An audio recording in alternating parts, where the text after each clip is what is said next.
Well, there you have it, ladies and gentlemen. We are back live here on our Effective Living Facebook page. Oh my goodness, I'm excited because in about 2.5 days, the annual Influencer Summit is about to go down. And today I decided I wanted to talk to some educators. I wanted to talk to some educators, and we're gonna dive into something here. If you are passionate about the next generation, you're going to enjoy today's conversation. As a matter of fact, do me a favor and please share this with someone. Anybody that's a school teacher, Sunday school teacher, those that are youth ministry leaders, children's ministry workers, senior pastors. This is a conversation you don't want to miss. It's all about the Influencer Summit and the commitment that we must make to reaching the next generation. Joining me today is none other than Miss Terry Tucker. She's coming in all the way from Birmingham, Alabama. Birmingham, Alabama is going to be a part of the summit. Hey, Miss Terry, unmute and just talk to us for a minute. Tell us a little bit about Terry Tucker. What are you about? I know you serve in ministry and you work around kids. Talk to us. I am just a kid kind of person, you know. I don't know. I think that God has a really good sense of humor. I'm the mother of 7 daughters and 10 grandchildren. I just happen to look this young and beautiful, but I'm really a grandma, and I'm a leader at my church, a children's leader at my church, and I've been teaching kindergarten for the past 25 years, but I've been teaching about 30 years. So, hey, kids are my business. And listen, this is the big part. Out of my 7 daughters, I've only been pregnant 4 times, right? So I had 2 singles, then I had twins, and then I had triplets. God's got a sense of humor, I'm telling you. 7 kids and 4 pregnancies. I don't know. Maybe kids are my business.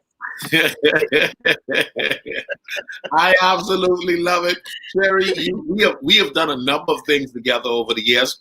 Yeah. We're both a part of Global United Fellowship, Children's Ministry Department, where our presiding bishop is the one and only Bishop Neil C. Ellis. Yes. Your pastor, Bishop Moore, Sawalski Moore. Man, listen, you guys, I love Bishop Moore. I love you guys' church. I love your commitment to serving the next generation. Tell us a little bit about, you're a traveler. You love traveling. I do. Last year, you had the chance to be serving in the Bahamas with some kids. But tell us, about that traveling delight and what's that been about for you?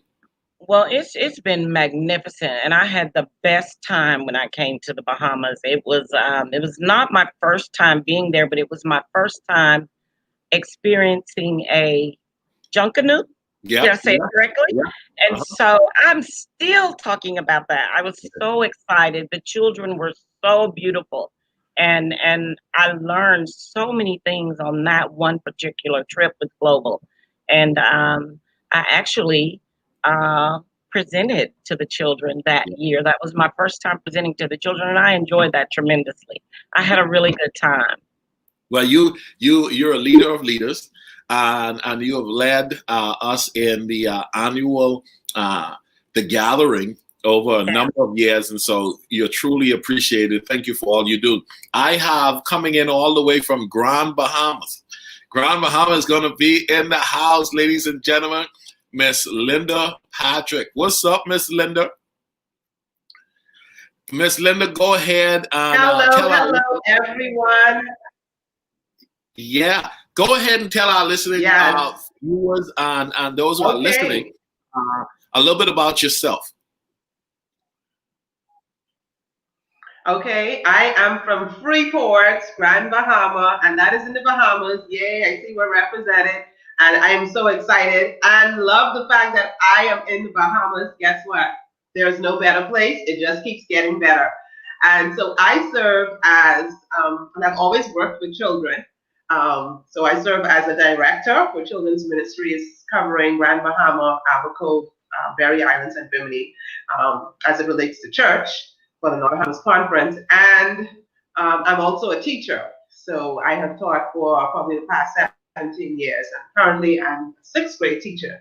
And I am excited. I'm excited about children. And more than being excited about children, if it's even possible, I'm excited about when they become young people and when they become older and they, just get the opportunity to create their own families. And I'm also excited about the families they come from because I know it's all a circle. And so my husband and I, we work with couples, marriages, families, with unique couples platform. And so we're excited about that because we get to combine all of our passions in one package. So I'm excited about that. Nice, nice. Thank you very much. Thank you very much. And then we have my first cousin, ladies and gentlemen, Anastasia Smith. This my cuz right here. This my little cuz. Hey, Anastasia Smith, tell everybody a little bit about yourself, what you got going on there in Nassau. Hi, everybody. We've got a lot going on in Nassau. Those of you that are here, you know what I'm talking about. But as for me, myself, I am starting out and pushing through with my Be Becoming platform, which is geared towards young adults and educator exercises and mentorship and curriculum building and that type of thing. I've worked with children since I was a child. To be very honest with you, I have always been around children. I think it's because my mother was an educator by profession. I've got other educators in the family, and it's just something that we just clinged on to, and we just held on to children our entire lives. Not to mention having such a big cousin over there, guiding the way and leading the light. So children have always been a thing with us, and I'm just happy to be able to continue it on and keep it going. Wow, nice. Well, ladies, in a couple of days, we're going to be doing our Influencer Summit. And you all be a part of that.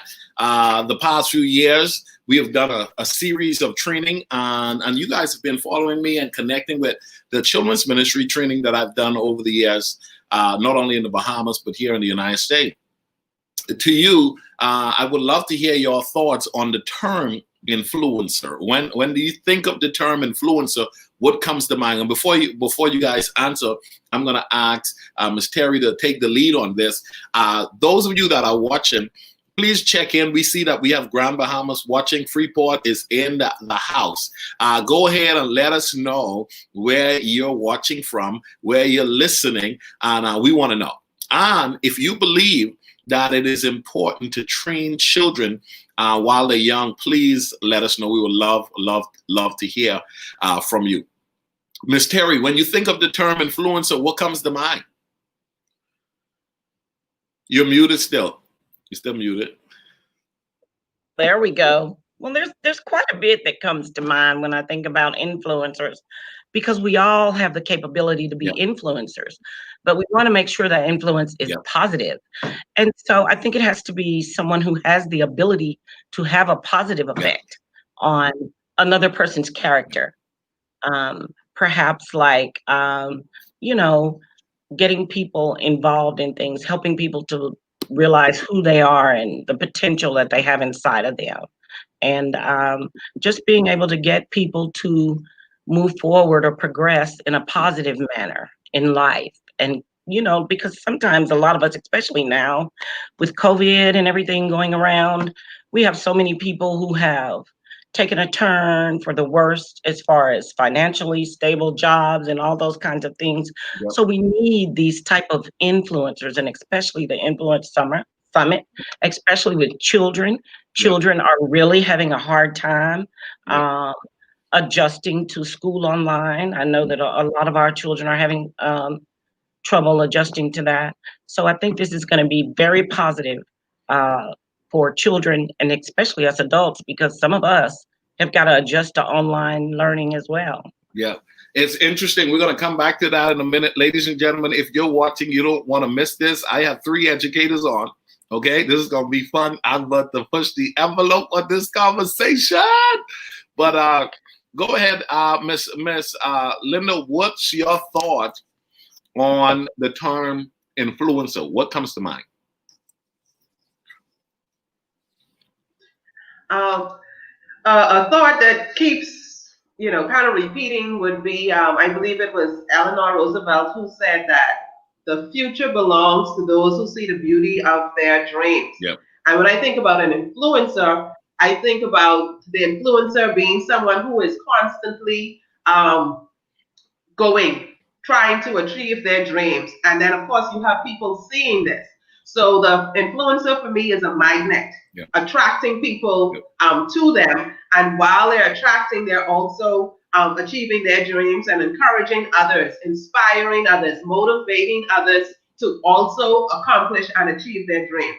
So for me, attract and then help inspire and motivate. That's an influencer for me. Nice, nice, nice. And Anastasia, go for it. Let us know, in your opinion, the term influencer, what comes to mind? In my opinion, I agree with what both ladies said. The only thing that I would want to add to that would be the longevity of the influence. We want it to be positive. We want it to be lasting. We want it to be something that is based on somebody's dream, to see everybody's life improve around them or to see their own lives improve, then that's great. But influence for me has a lot to do with the longevity of the effect. I like that.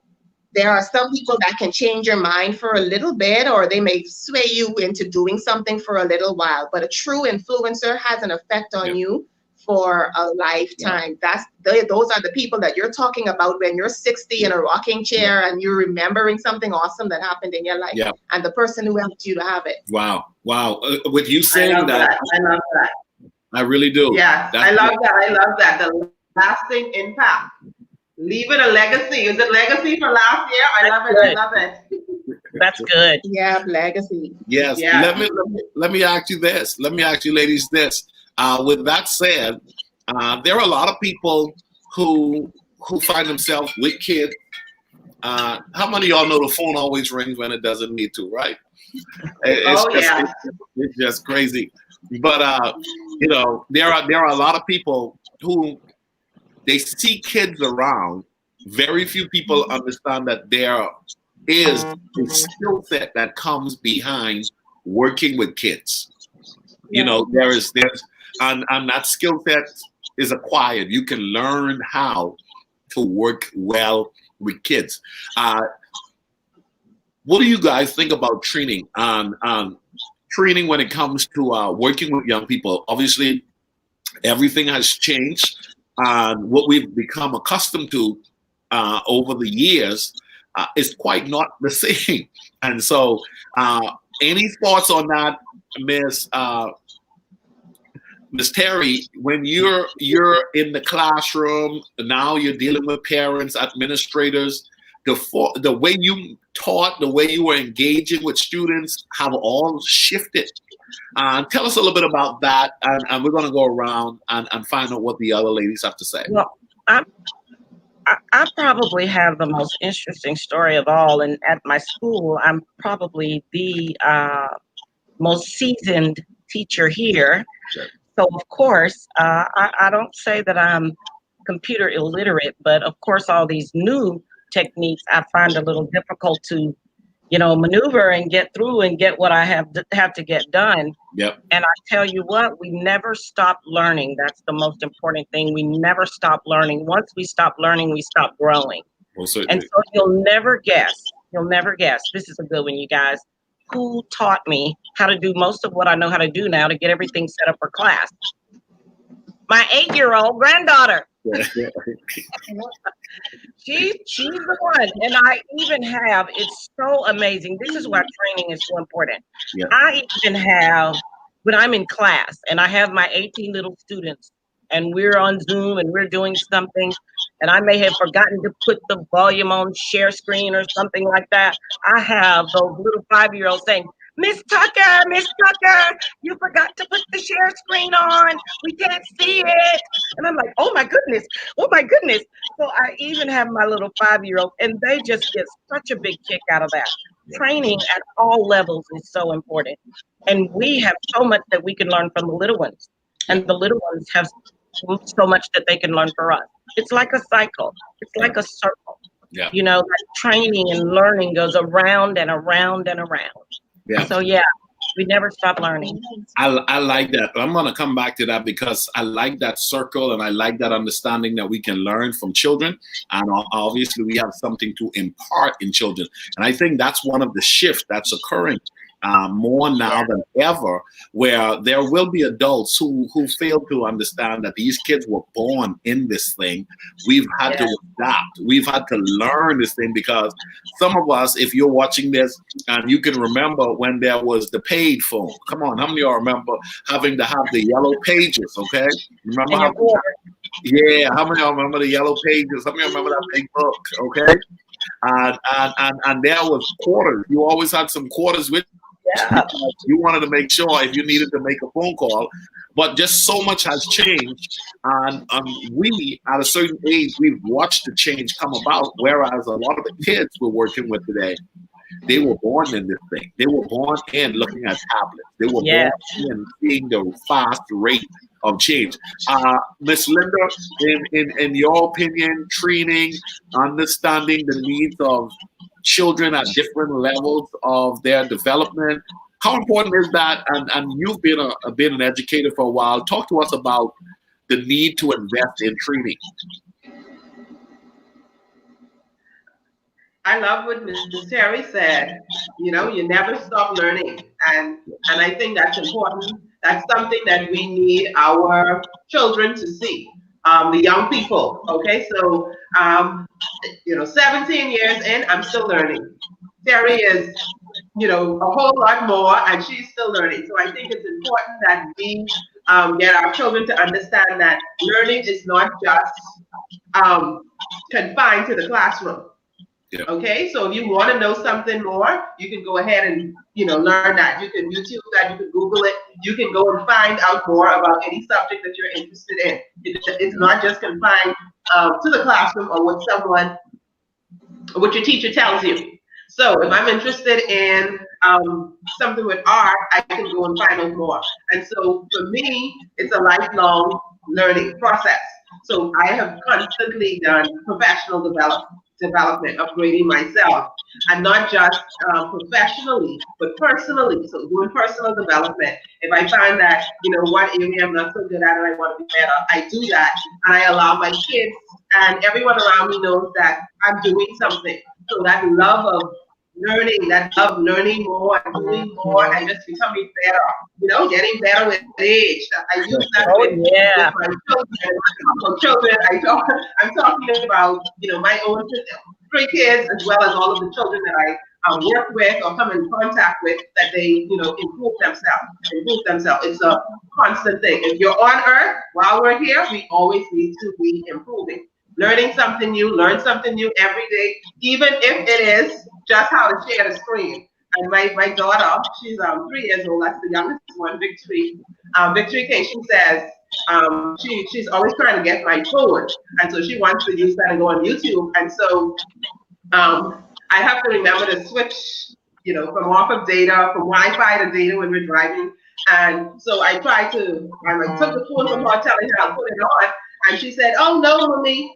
I said, I have to switch it to data. And she said, "Oh no, mommy, it's loading." And I'm like, where did you learn that word from? So it's like they come born with some of these traits, characteristics in them, because they're picking up so much. So children, we have to know that, children and youth, we have to constantly be teaching them, because guess what? If we're not teaching them, someone else will be. And you need that positive influence. Okay, that's very important. Yeah. That's lasting, lasting positive influence. I love that, lasting positive influence. We don't want to make this just a day of fun for the kids where they appreciate you for the day. We want lasting and influence. I like that. Anastasia, you're an educator. You understand that there's a love for kids, but then there's also sometimes a lack of skill in those who have a love for kids. In your view, how important is training? In my view, training is extremely important. I have heard you say many, many times that if you have a coach to teach you how to do certain things, you don't have to go through the pitfalls and make the mistakes that they did. Yeah. Their experience should be your teacher. Yes. And we have a lot of educators today that their experience is leaving education with them. Wow. Wow. And we really need more platforms like this one, the Influencers Summit. We need more training programs, especially where I'm from. We need more training programs. We need more summits like this one. We need more gatherings of like minds so that we can bounce things off of each other. We can talk to people who know what it is we're going through, who know what it is that we're seeing on a regular basis. And they may have a method that you haven't tried before, or they may be doing something in their institution that you hadn't heard about yet. Facebook has opened me up to a whole scope of other people and a whole scope of other things, because that confinement that we've been locked under, Linda, you know what I'm talking about. That confinement has led me to explore a few other avenues that I hadn't tried before. And it is the experience of other people that I've recently come in contact with that has even now helped me to become a better educator, and in turn become a better leader for my teachers that are working with me.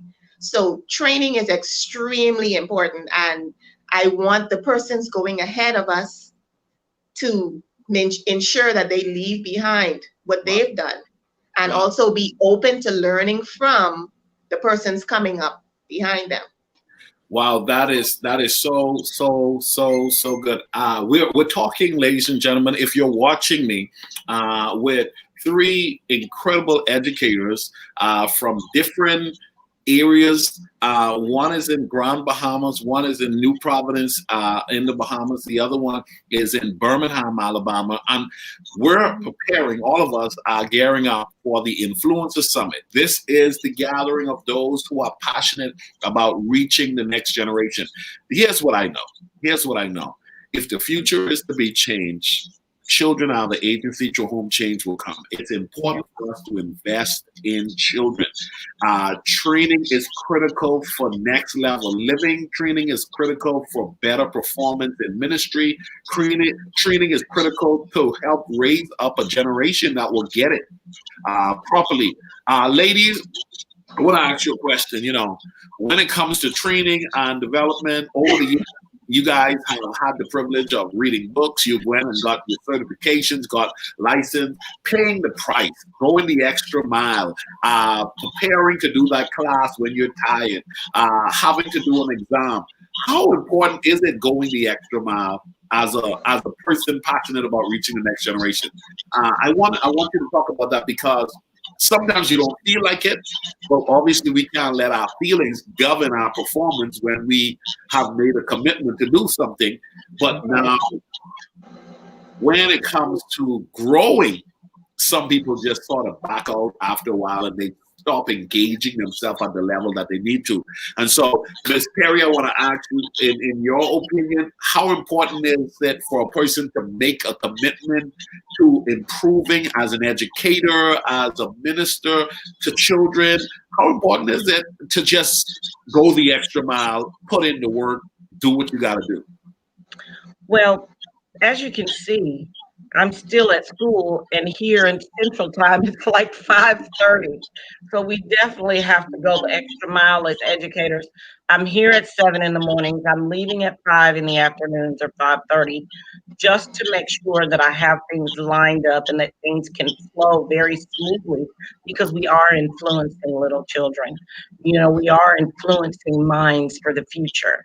And when I have a story about a girl here at the school that is now a teacher, and it's so amazing that God has allowed me to see the fruits of my labor through one child. I taught her in kindergarten. Okay, Wow. I know that tells how ancient I am, but I'm still young and beautiful. But I taught her in kindergarten, and now she teaches here at this very school where I am. Wow. second grade as a second grade teacher. So I actually get to see the fruits of my labor. Wow. And she reminds me so of me, you know, and I'm so honored and appreciative that God allows me to see the hard work that I put in. Yes. And I get to see it flourish Yes. right here before my eyes. Yeah. That's like, oh my God, that's like magic. It's like Yes, it is. I'm getting chill bumps as I talk about it because Yes. you know she's flourishing, and I see myself. I see myself when I was that age, and I see myself when I was a child, and I see myself when I was teaching her, and how she has blossomed into such a beautiful young woman. So Yes. it's very important. I think it's very important that we take serious and that we take charge and that we understand the importance of what it is we're called to do. Wow, wow. Listen, I love that story. You know, I've been working with kids some 24 years. And every now and again when I travel back to the Bahamas, going through the airport, only to see a police officer, Mr. Miller. I was like, what's oh my goodness. Oh my goodness. My God, I remember you when you was 9. Okay. I remember you that's a joy that is uncomparable to just about almost anything. Just to know you saw someone early on grew and blossom and eventually evolved to be what they are or what they engage in. I can remember having given a number of children their first microphone to say a poem or to sing a song, only to see them go on record CDs, only to see them go on to be worship leaders. Only to see them go on become youth pastors. I remember the first time there's this young man named Josh. I gave him a mic. He was like, I can't talk. Oh no. And I said, well, I'm going to help you. I'm going to help you. And I think it was 9 at the time. And I said, I'm going to help you. And we walked through the process. I remember 2 days of this convention. He was working with me, and he said, okay, I'll do it tomorrow. And his parents came with a little camcorder, and they sat in the back, and they was recording and everything. You know, that guy is an ordained pastor right now. He is preaching a message every week. That's what I'm talking about. Yeah. Oh, my goodness. That's what a joy. stuff. Yes, it is. Yes, it is. Listen, Linda, you work with 6th graders. Talk to us a little bit about some of what's changing, what's happening that's different than in times past when it comes to working with 6th graders. I'm going to ask all of you to talk to me about something you're seeing that's actually needing us as leaders to be prepared to address in and through training and get more sharper, because 6th graders are not the same as 10 years ago. Tell us a little bit about 6th graders. That's who you work with. Okay, so I have been, kindergarten, a 5th grade teacher. I taught in high school, first, second, and I was absolutely running away from 6th grade. I said 6th grade is definitely not for me. But then when I went in high school, and then now that I'm dealing with 6th graders, it just seems so natural and normal to be there. But what I realized with the younger kids, you can see they're more interested and they'll be quick to want to learn new things. When you get to the older kids, like the 6th graders, you have to inspire and motivate them to want to. And that is a whole different mindset. So if you have to constantly be inspiring and motivating these children, that means you have to come ready. You can't go and fake it. You have to be ready. They have to see that you are excited and interested in what you're doing, and then you have a love and passion for them as well. And so you have to constantly be on the edge, on the cutting edge, making sure you're keeping up with what they're into so that you can make it relevant for them.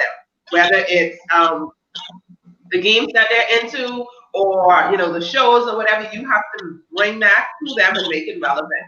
So that is something that you definitely have to do, I find, with 6th graders and the older kids. You have to get, to them, to their heart, and what they're interested in, to really bring out the love for learning that you really would want them to have. Wow, the 6th graders will call you out. Oh, yeah. 6th graders will call you out, man. How many of y'all know what I'm talking about? Hey, as a matter of fact, kids today will call you out. I was watching a couple of Zoom sessions, and the kids said, "She's boring. She's boring." What? You know, she's listening to you, right? He said, and the mom is saying, "Shh, shh." But I don't want to listen to her. She's boring. It's like, oh my goodness, you know. Kids today are different. Thank you, Linda, for sharing that. Ladies and gentlemen, we're talking about working with young people. These are three educators. Anastasia, over the years, you're seeing ministry change. You're seeing working with kids change, going back into the classroom or on the school campus. What are some of the things that you're seeing becoming a challenge for adults of all ages, that be it parents or those who are working with young people? One of the challenges that I've seen outside of the COVID protocols that have had to been put in place, I know that it's a bit unusual for the children to have to wash so continuously or sanitize so continuously, or to have to tell a child, oh, no, hold on, we can't hug. Let's elbow bump or let's fist bump or something like that. I think that has been one of the biggest adjustments that we've had so far. Teaching wise, I believe that one of our biggest adjustments has been the virtual end of it. Yep. And not just a matter of learning how to do the Zoom or how to do the Google Meets or anything like that, but how impersonal the virtual platform is. Yeah. When you're usually able to touch a child's hand, or you're usually able to see the expressions on their face so clearly and to know by the expression on their face that they didn't understand what you said. Yep. So you can repeat it, or you come to their desk specifically, or things like that. The emotion that is attached to teaching, because just to be in education, you have to have a big heart. To be in children's ministry, you have to have a big heart. Yep. And so the impersonality of it, I think, may be the biggest struggle that I've seen with the teachers that I've been working with. Wow. I'm going to go over to Miss Terry. You're a veteran teacher, transitioning that heart, that love, that smile, that touch that you would have given the child when they came into the classroom. Your opinion on conveying that through now, all of that has changed. So much has changed. And now you're having to, adapt with that. How do I extend that heart to touch? Or how are you extending that heart to touch in the midst of what's going on? You know, I found it very difficult at first, and I miss my babies so much because babies are just so lovable. At 4 and 5 years old, they are so lovable, and they just can steal your heart away very easily. But you know, I had a little trouble from the beginning, but then I got comfortable, and I got comfortable looking at the screen, and I started making faces. And once I started getting into the dancing and making faces and being excited and blowing it up and, you know, all of that, and every face I could come up with. Now, you know, I've been in the mirror practicing faces for the kids. Okay? So I do that kind of stuff, and I sing to them. You know, I don't sing in the choir, but children don't know that you can't sing. Come on. That are sitting there making faces like, Lord, you need to be quiet. But I'm saying, you know, I'm telling the parents, please don't tell the children I can't sing. They don't know that, you know. Yeah. I sound beautifully. So I'm singing to them, and I'm making faces, and I'm having them up out of their seats. I don't like to have them sitting the entire, we teach for 3 hours. That's just too long. Even in our church ministry, when we do Zoom chats with the children, we're only on for about 30 minutes.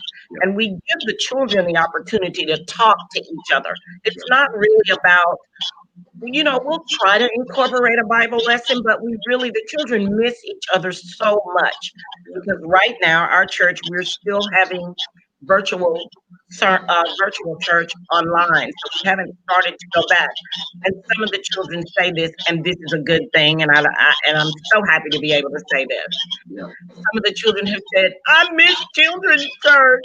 And so to hear that knows that we've got to be doing something right. Like if a child says, "I miss children's church," that means you're doing something in your children's church that makes them want to be there, that they wish they could have back again. Yeah. And so when we come back to the table where we can reunite and have children's church, I think we'll get a bit of a different response from the children. I like what you said. I got to go back a little bit because for about 10 years, I must say, I led kids worship, okay? And now I had never heard someone say kids can't really judge how you song because they're really so caught up in the pureness of your heart and the spirit of the moment that they fully engaged. And it was not until I got so familiar with some of my workers who was like, he can't sing, that I started getting called out. Come on, somebody. I feel an anointing for me to go back to singing kids songs. Amen. But what a true statement. That is such a true statement. Ladies and gentlemen, kids today are amazing. Kids have always been amazing, but with all the changes that have been going on, Miss Linda, you're on an island. You're an island. Now we're having to adapt with teaching kids with some of the formats that is globally being demanded of teaching kids when we weren't quite prepared for this. What are some of the approaches, or how are you trying to slow down the process or speed up the process? Can we slow down the process to get connected, or speed up the process to get connected? What's your experience and all that's happening with the kids right now from a virtual standpoint? Well, for me, I had to jump right into. We started this Kids Connect program, and it was a program we had on Saturday until 4:30, and we just invited the kids. It was on Zoom. Actually, it's still going on.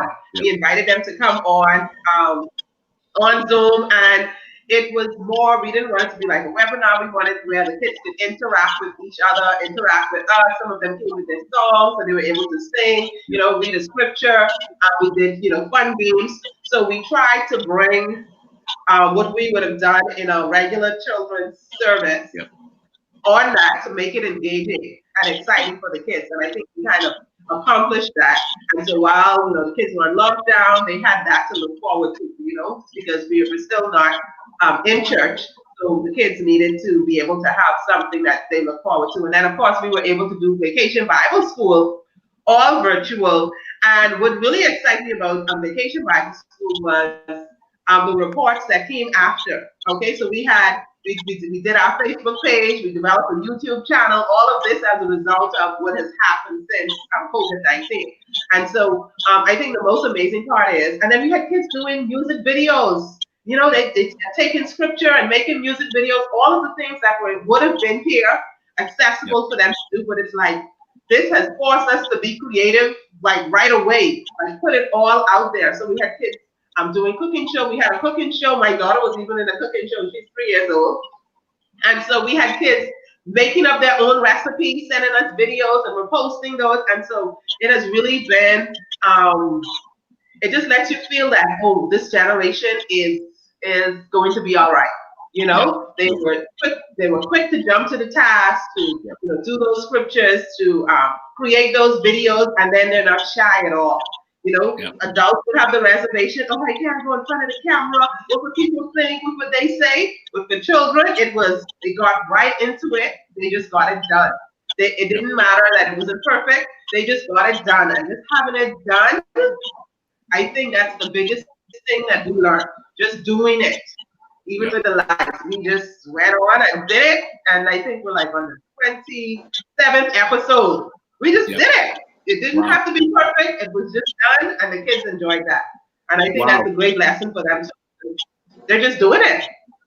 Wow, thank you for sharing that. That leads me into a question before we bring this into a close. I believe that children are adaptable so much more than adults, and that listen, man, for some of the kids, outside of the fact of going to school, they're like, okay, a shift. I've always liked my tablet. I've always liked my phone. I've somewhat always liked my computer. And so they're so much inclined to actually be around tablets, phones, and computers. Let's talk about the struggle for adults that the teachers, the workers who are having to change the way they've been doing things. Let's talk about that. What has been you guys' experience? Some of the good and the bad. Give us a story, something that really stands out to you that speaks to one, an adult maybe not being prepared to adapt and finding themselves a little bit more frustrated than they need to be, or someone adapting, making the necessary adjustments, and you're watching them succeed when maybe at the beginning of this thing, when they heard that virtual school was coming, there were some people who already said, not me, I'm not going to accept it, that's not for me, and this is my way to retire now, hello, this is my way right now to walk out of ministry, this is my way to say, God, I've run a good race, I've finished my cause. Let's talk about that, the challenge to embrace the new and the now. Let's start with you, Ms. Terry. It's been very challenging for me. Like I said, I was not, I mean, I do a lot on the computer, but to come and change my whole thing, and I'm going to tell a true story. So we were having a faculty meeting maybe about a month ago, and they were talking, everybody was talking about how they're using the Google Classrooms and they're using the choice boards and, you know, all kinds of stuff like this, all kinds of different things and things they were using. And I'm just sitting there literally trying to just get one little thing to work so that I can move forward with my being able to do online learning. And so I got a little behind right sitting there in that faculty meeting with what they were working on. And when I looked up, they were doing something totally different from what I was doing. And I sat there and I just began to cry. I was like, how am I going to ever be able to do this? I mean, I literally cried tears. I had anxiety and I began to cry. But you know what I did? I went home. I went to sleep that night, woke up that morning about 5, and I said, this is not going to defeat me. I am going to learn how to do the things that I need to do. It was very challenging. But my sister, I have 2 sisters who are educators. I called my sister. She says, look, I'm going to coach you over the phone. Talk about coaching an influencer. She was an influencer. And she coached me over the phone. She said, I don't want you to focus on what you don't know how to do. I want you to focus on what you know how to do. And we'll build from there. And that's what has happened. And now I have a wonderful time. I'm enjoying it so much online. And the children are totally engaged. And it just takes commitment. And it takes putting your fears to the side, because I did have fears about virtual teaching because, of course, being a 30-year teacher, I'm traditional. You know, I got a lot of traditional ways, you know, and even though I've changed over the years and I've used a lot of technology, not to this degree. So I had a lot to learn. It was a lesson. Wow. Listen, what a story. I mean, thank you for sharing that with us. And that's real right there. I mean, come on. That's the reality of it is, man. Listen. Everything has changed. How many years? You said 27 years? Yes. 27 years. And so we're like, hold on. They didn't teach us this. Certification when I went to go to school to work with kids. What in the world are y'all talking about? And you're doing it though. And that's amazing. Yeah.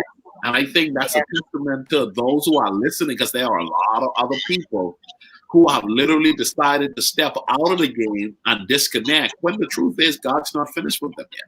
There is so much more inside of them to be done, but they just have to be prepared to live in a new normal. They just have to be prepared to learn something. I heard one guy told me not so long ago, he said, well, you know, you can't teach an old dog new trick. I said, I'm glad you're not an old dog.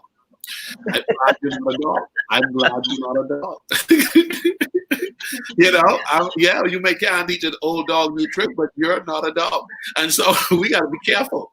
Anastasia, you have any experiences that you may want to highlight, one of someone having the victory or one of someone having challenges far beyond what they anticipated and what you thought of it?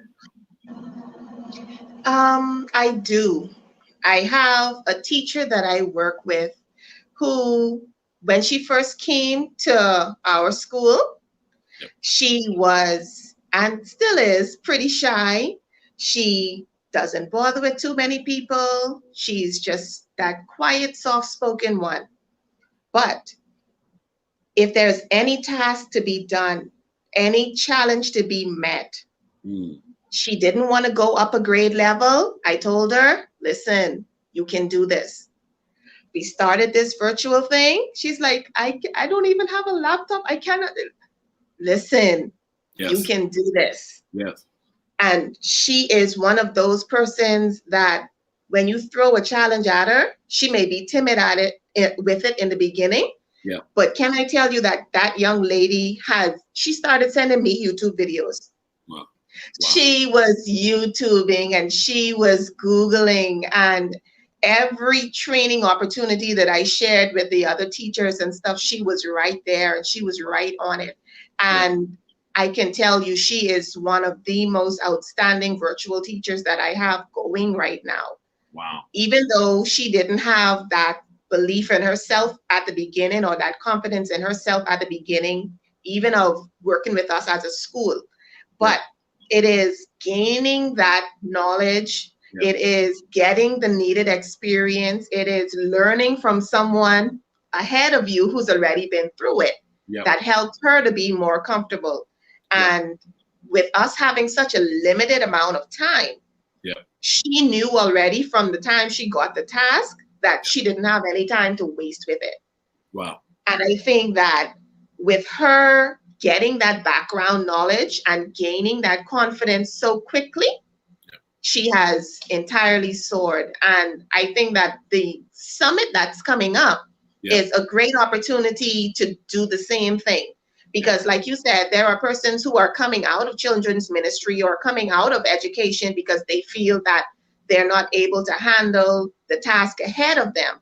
But it is through experiences like this and training like this and talking to other people who have gone before you that'll help you to gain that comfort and gain that strong ground that you'll be able to handle it. I don't think that you should give up on the next generation. They still need you. Everybody needs a Miss Terry in their life.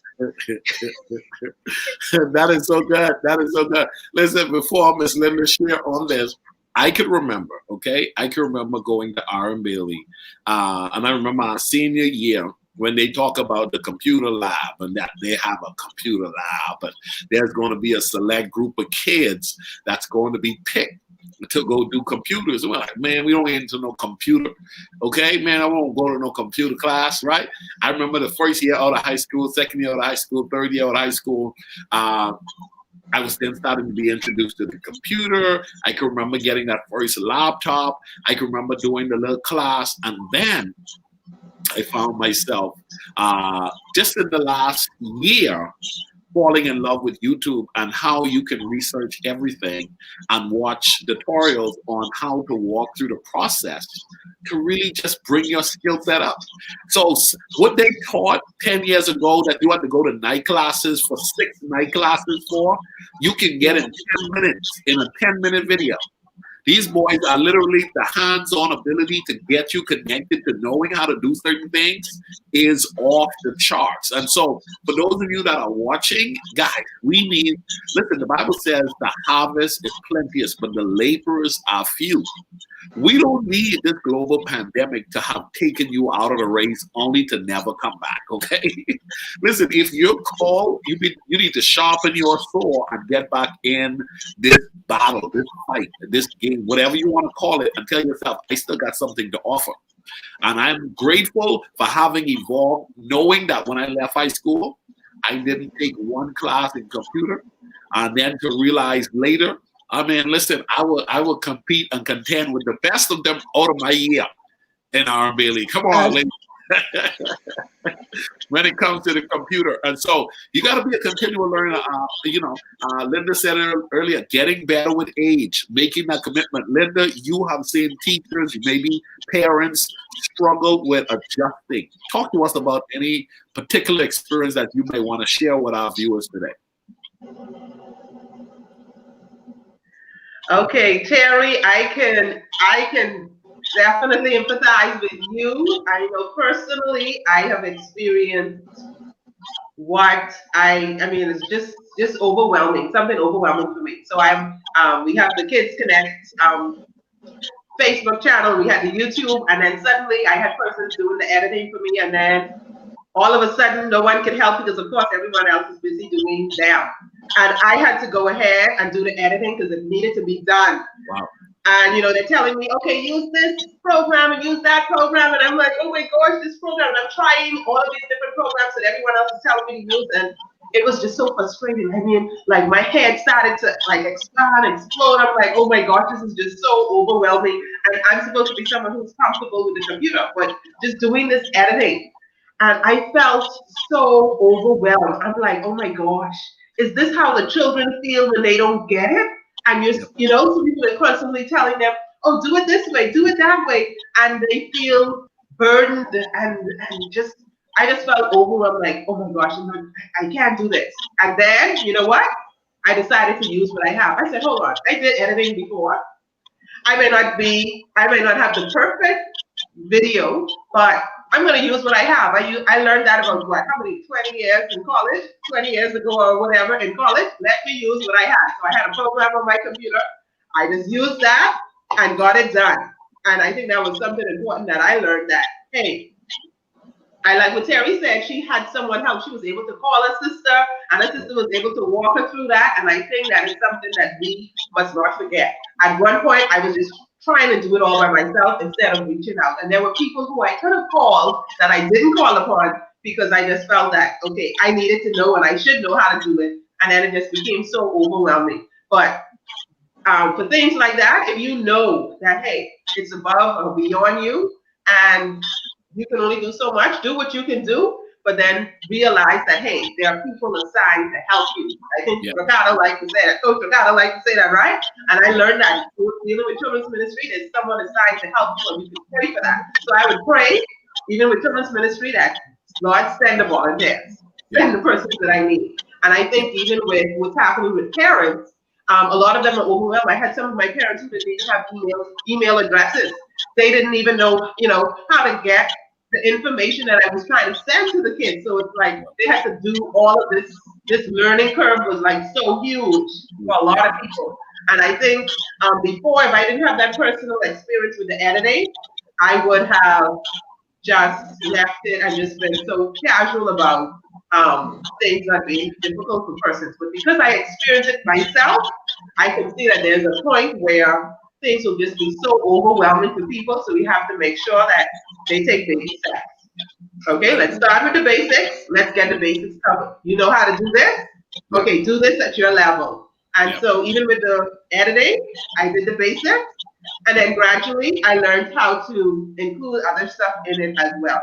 So for parents, they're having a hard time. For leaders, some of the children's ministries leaders, I can't do that. I can't come on Zoom. I don't know how to do it. And they're not comfortable. I said, okay, just come on. And they come on and they watch.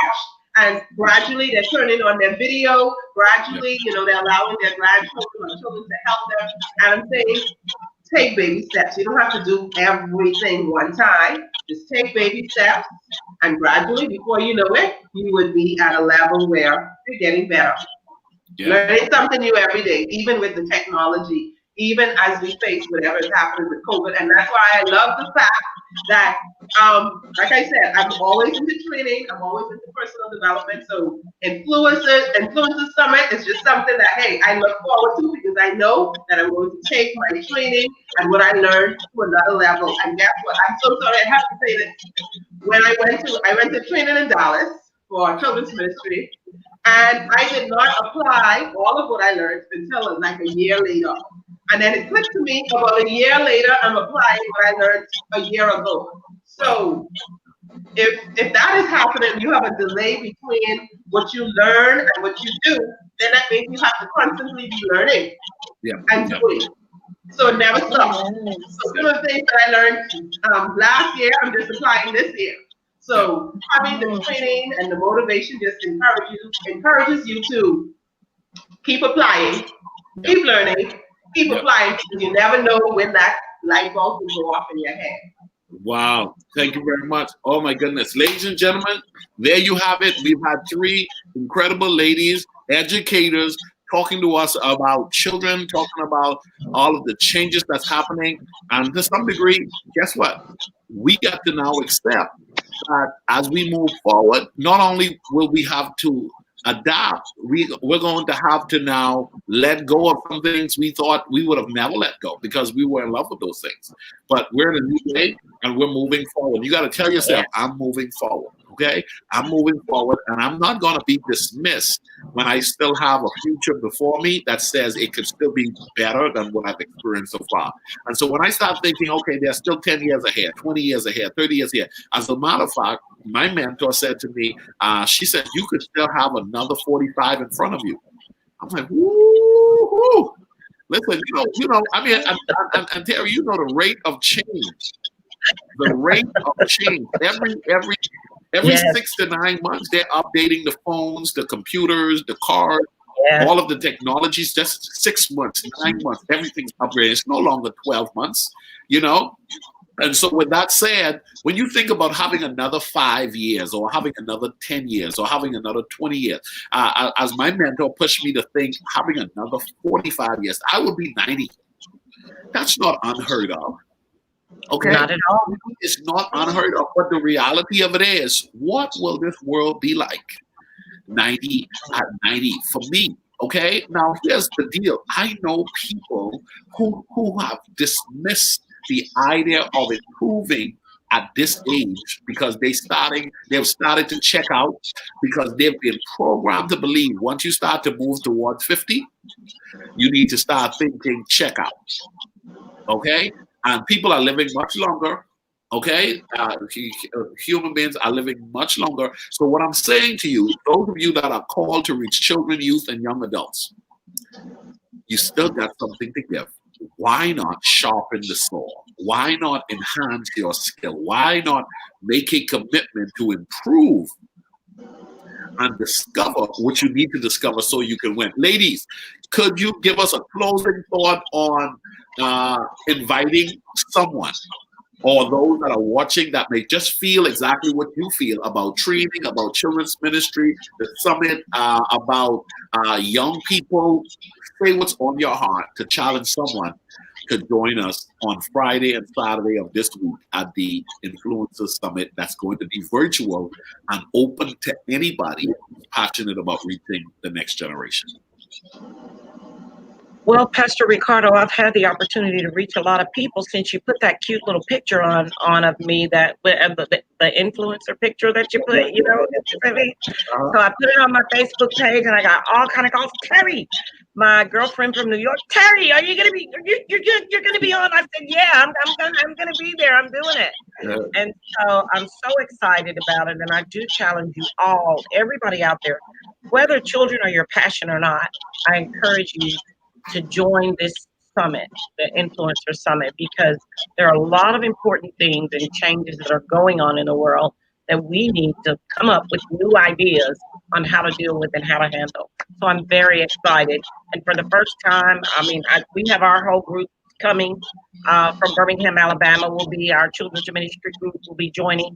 So I'm very excited, and I challenge any ministry worker out there, please get your group to join. You won't regret it. Wow. Anastasia, you want to dive in?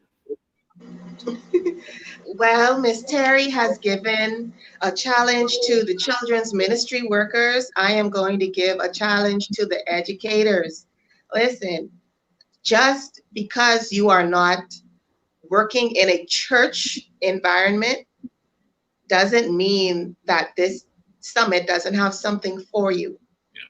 Just because you have kids in your room and they're virtually, and like I said, you can't touch them, feel them physically, they are still feeling what you're putting through the screen. Like Miss Terry said, she makes her faces and she sings her songs so that her personality can come through. And that's one of the things that you're going to get from this summit. If you're having issues with connecting with your parents, connecting with your children, the topics that you're teaching, the way that you're coping, it can handle all of that for you.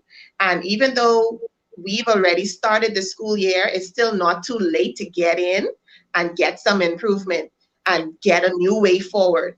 Yesterday is already gone.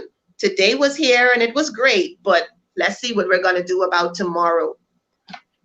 Wow, that is so good, Anastasia. Thank you very much. And we're going to have Ms. Patrick to close us out all the way from Grand Bahama.